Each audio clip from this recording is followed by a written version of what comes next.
Oh boy, I sure do love playing factions like the Eldar, Tau, or the Imperium. There's nothing quite like sacrificing yourself for a cause greater than yourself in the name of a pointless war that will never truly end. But hang on a minute, there's something missing from this war game of mine. Something crucial to any game. But what is it? Alright.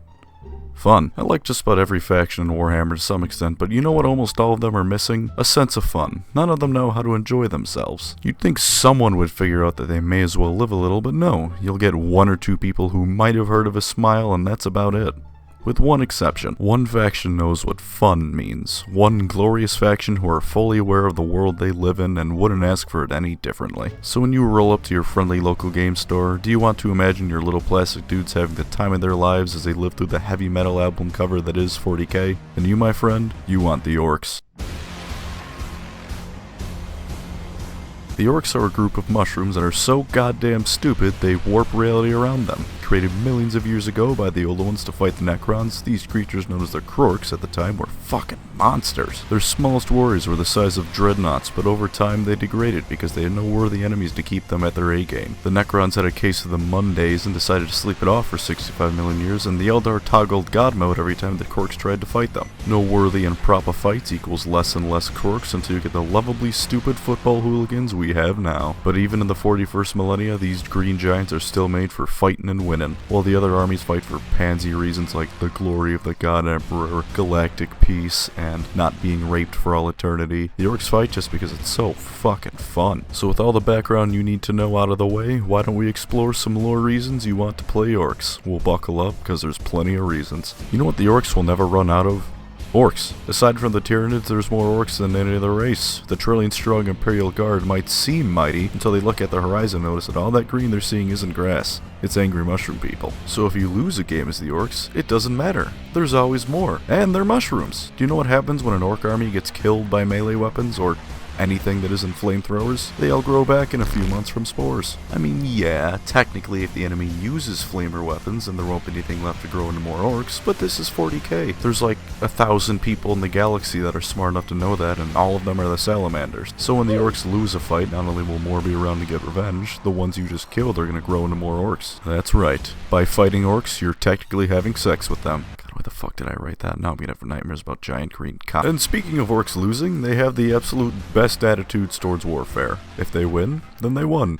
Congrats boys, we did it. But if you lose, well, if you died, you still had fun, so it doesn't count. And if you run away, you can still come back to have a proper fight another day, so it's like you still won. That's right. You can never be defeated, because you're not fighting for some grand cause. You're just fighting to fight. And while some people may say the Orks are dumb, this manifests in an entirely different way to other dumb armies. See, corn armies, for example, are dumb in a pathetic way. Their sugar daddy on his shitty skull throne said magic is for cringe idiots, and so they can't shoot lightning. But he also knows that if he doesn't help his brain damaged followers by cheating, they won't win any battles, so him and GW give Cornate's bullshit strength and toughness to counteract their pathetic brains. But the Orks, they take their stupidity and weaponize it. They're so goddamn dumb that their racial stupidity combines into a field of deadly idiocy. They believe red goes faster, and they're so stupid that they wrap around to being smart and altering reality to make red things indeed go faster. Not only do they use magic, it's stupid people magic. The average Cornate fan cries when he gets blasted by lightning and his god calls him a pussy for getting electrocuted. The average Gork and Mork appreciator simply thinks it would be cool if his gods could step on the enemy, and so it becomes reality and a great green foot smashes a titan flat. Speaking of gods, do you think that the monotheism many other factions have to some extent is stupid and dumb? There's only one God Emperor.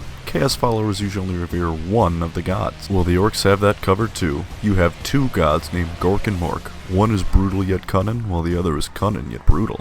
You may wonder why that requires two gods. If so, you clearly don't get Orks. You see, if you only have one god, who is it supposed to fight? Also, and while this isn't quite a lore reason, Orks are one of the factions that have gotten a lot of attention from Games Workshop lately. New units have been released and the standard box of Boyz has been redone. It makes me cry as an Eldar player seeing other Xenos get the attention, but it's still awesome nonetheless, I can't admit. Lastly, their names and equipment for everything are just so fun. The standard Ork soldiers are the Boyz. They call their melee weapons choppas and ranged weapons shootas or sluggas. Their jump pack infantry have Looney Tunes rockets strapped to their backs. They're just fun.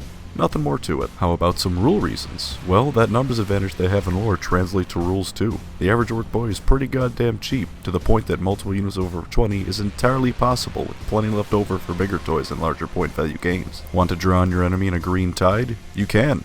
Easily. Their models are also pretty tough. The average orc boy is reasonably resistant to bolter fire or other faction equivalents. Not totally resistant, but resistant enough to the point that you aren't going to have your entire army shredded in 2 turns as long as you don't make some really stupid mistakes. While some models like Wretched are pathetic, the point of those models is to die so the other ones don't, so it's kind of a moot point. Do you like shooting? Do you like filling the air until there's more bullet than oxygen? Well, then you're gonna love the Orks. The green bastards love shooting volley after volley of fire. This means it doesn't matter if you roll a 1 on half of the dice rolls you make. When you average 100 shots per turn, you're gonna hit something eventually. And because these are orc weapons, not some shitty lasgun, whatever you hit is gonna feel it. Finally, the main orky character, Ghazghkull Mag Uruk Thrak, Margaret Thatcher, the one true prophet and leader of the Orks, is the only Xeno character to truly resemble a Primarch in both lore and stats. The Phoenix Lords are equivalent in lore, but in rules, the Primarch is going to be winning, as hard as it is for me to admit that. The Silent King is on a vehicle, so that doesn't count for rules because he's cheating, and in lore, he's like if the Emperor was ignored by 80% of the Imperium, so he's not even on Primarch level. But when Ghazghkull is around, every boy in the secta is gonna listen to him, and you better hope Gilliman is around to help stop Ghazi when he shows up, because otherwise no one is stopping this rape train on the battlefield. But let's say you hate fun because you have the Imperial Aquila jammed so far up your ass you could be the world's holiest scarecrow. Why wouldn't you pick the Orks? Well, for lore, the fact that the Orks are so goddamn numerous means they are one of the prime candidates to get mowed down like it's fucking D-Day to show how strong a faction is. If not that, then they're usually the foes who are revealed to be only a pale shadow compared to the true threat, which is usually Chaos or Necrons or something like that. So while their lore is kick-ass, they have a lot more defeats than most other people, because killing Orks doesn't really change the setting, so Games Workshop defaults to Orc Genocide whenever they need an enemy to look threatening. The Orks look threatening, stomp some side characters flat, and then the latest main character they're shilling effortlessly defeats them. Not quite in the same level of the Avatar of Cain, but it's close. Second, you may not like the whole fighting just to fight thing they've got going on. There's no grand purpose to the Orks. Even Ghazghkull's big crusade isn't to achieve some grand purpose. It's just a lot more fun when you have every Orc screaming wah at the top of their lungs instead of only a few. So again, if the concept of fun in a game is anathema to you, then don't go with the greenskins. Lastly, they're part of Squad Broken.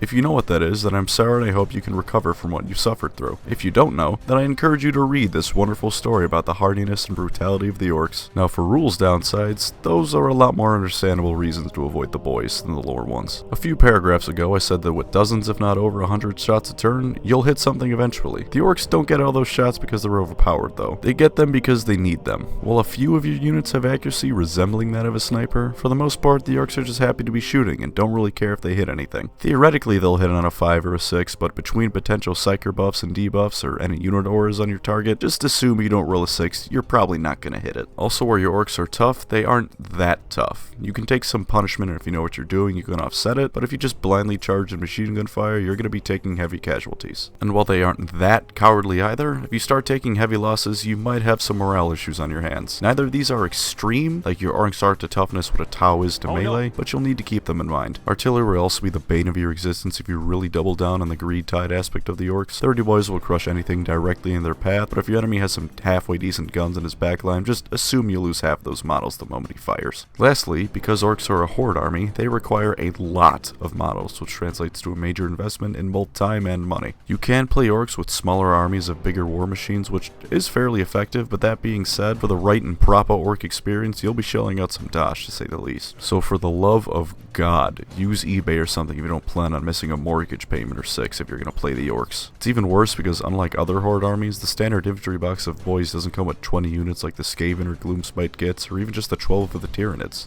It has 10. You'd best be prepared because Gork and Mark require your wallet. So there's the Orks for you. Some right proper gits who can fill the atmosphere with lead in the name of the great green gods, but require some investment and skill to properly use. Or not, because in the spirit of orkiness, it's not about who wins, it's about having fun with the fight. I hope I've once again helped you along on your path in deciding which Warhammer army to throw money and paint at.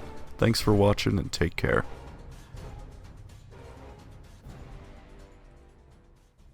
The boys always ask when the boss is fighting, but never how's the boss is doing.